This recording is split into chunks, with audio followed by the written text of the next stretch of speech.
नंदिनी और दिलीप की शादी के कुछ हफ्तों बाद ही सास की मृत्यु हो जाती है, जिस वजह से ससुराल में आई नई बहू एकदम अपने ऊपर इतनी जिम्मेदारी देखकर घबरा जाती है। मुझे घर गृहस्थी के बारे में कुछ नहीं पता, सब कुछ कैसे संभालूंगी? मैं तो किसी रिश्तेदार को ठीक से जानती तक नहीं। अगर कहीं कोई गलती हो गई तो लोग क्या कहेंगे? नंदिनी, तुम बेमतलब इतना टेंशन ले रही हो। घर में हम दोनों के अलावा कोई है नहीं। जैसा भी काम करो कोई जज करने वाला नहीं है। रही बात रिश्तेदारों की तो उन्हें मैं संभालूंगा। पति का सपोर्ट देखकर नंदिनी के अंदर हिम्मत आ जाती है। अब दोनों मिलकर एक दूसरे को संभालते हुए आगे बढ़ने लगते हैं। इसी तरह 1 साल बीत जाता है और श्राद्ध के दिन शुरू होते हैं। नंदिनी के पास सास की बहन का फोन आता है। बहू, पता है ना, श्राद्ध शुरू हो गए।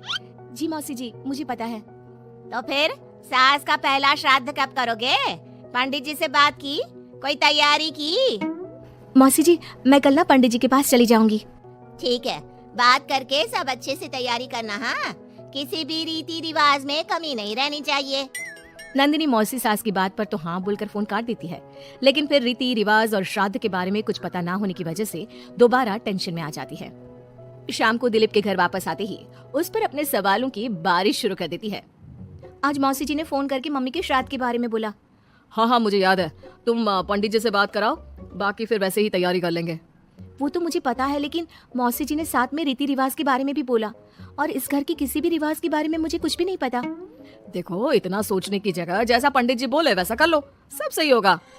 अगले दिन दिलीप के ऑफिस जाते ही नंदिनी घर के बाकी सब काम छोड़ पंडित जी के पास जाती है, जो उसे श्राद्ध करने की तारीख के साथ क्या और कैसे करना है सब कुछ अच्छे से समझा देते हैं।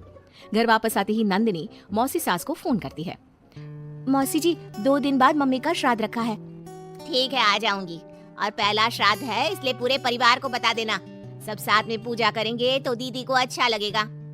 मौसी के कहे मुताबिक नंदिनी सबको इन्फॉर्म कर पूजा की तैयारियों में लग जाती है।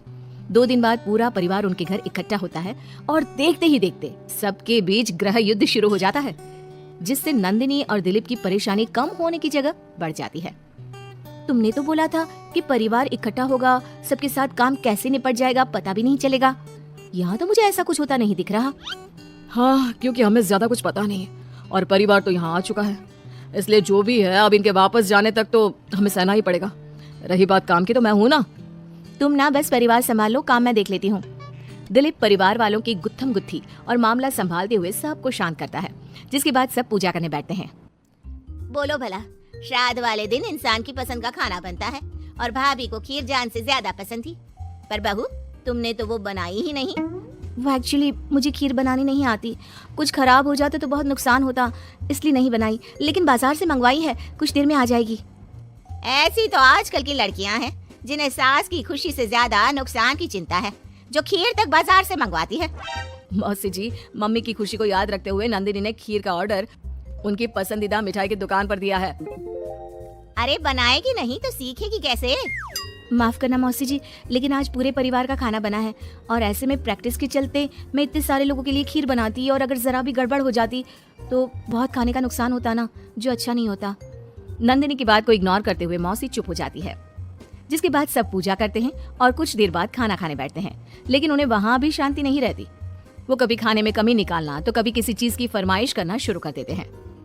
आखिर ये लोग माँ के श्राद्ध की पूजा के लिए आए हैं या बस ये गलत है, ये वैसा क्यों है, ये ऐसा क्यों नहीं, ये चाहिए वो अच्छा नहीं, ये सब बोलने के लिए?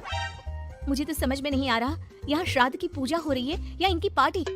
जिस हिसाब से कमियां निकाल कर भी उंगलियां चाट चाट कर खा रहे हैं ना, इनकी तो पार्टी ही लग रही है। बस भगवान करे अब और कोई ड्रामा ना हो। दोनों पति पत्नी इसी उम्मीद के साथ मेहमानों को खाना परोसते रहते हैं। कुछ देर बाद ही मौसी सास का चिल्लाना शुरू हो जाता है। हे भगवान, सब इधर आओ, ये देखो, दीदी की तस्वीर के आगे रखी पूजा की पूड़ी पर चींटियां घूम रही है। बहू, तूने दीदी की मनपसंद खीर पूजा में नहीं रखी ना, इसीलिए नाराज हो गई हमारी दीदी। मौसी, आप सबके मन में इस तरह के अंधविश्वास मत भरो।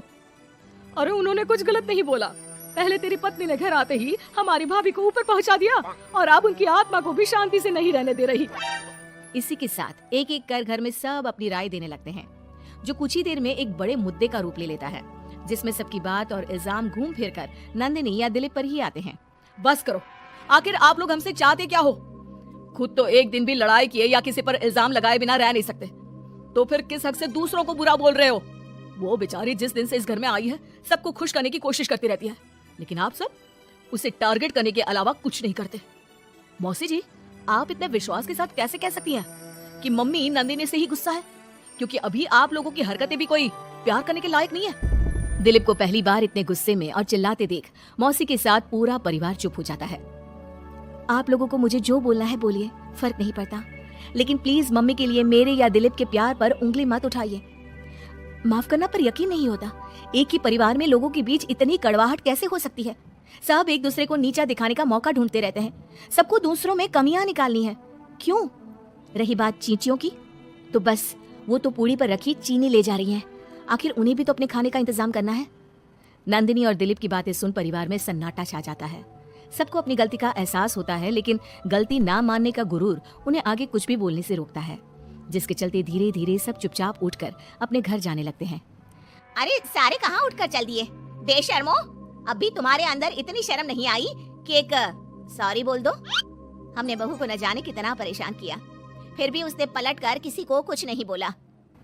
नंदिनी, हमें माफ करना, इस साल तो हमारी वजह से सब खराब हो गया, पर वादा करती हूँ अगले साल सब इस परिवार का नया रूप देखेंगे। फिर मैं भी वादा करती हूँ कि अगले साल सबको अपने हाथ की बनाई बढ़िया खीर खिलाऊंगी।